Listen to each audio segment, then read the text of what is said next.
Welcome to PlayStation VR. If you've already unboxed your PSVR, all these components are lying around your room. Here's how to put it together into your very own virtual reality system.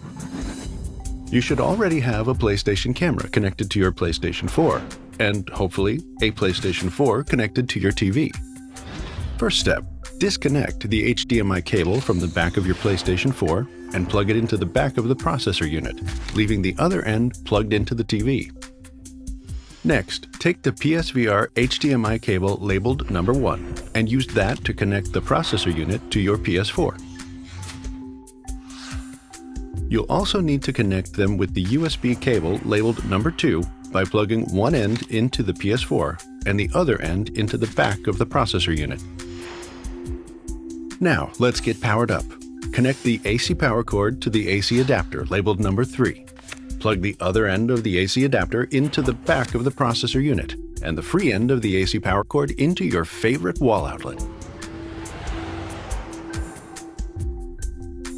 With the VR headset connection cable labeled 4, slide back the front right side of the processor unit to open those ports. Line up the symbols on the plugs with the symbols over the ports. Plug them in, then slide the cover back. The other end plugs into the VR headset's cord labeled number 5. Make sure that the symbols line up here as well. Plug in the stereo headphones into the jack on the inline remote so you'll get the full effect. Your own studio quality, noise-canceling, bass-dropping headphones are fine too.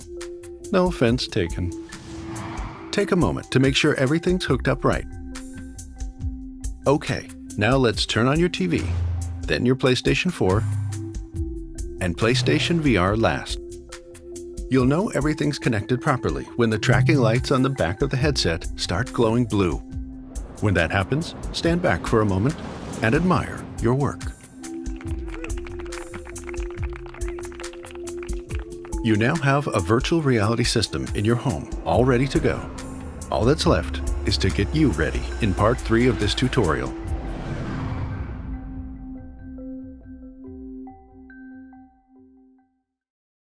For the players.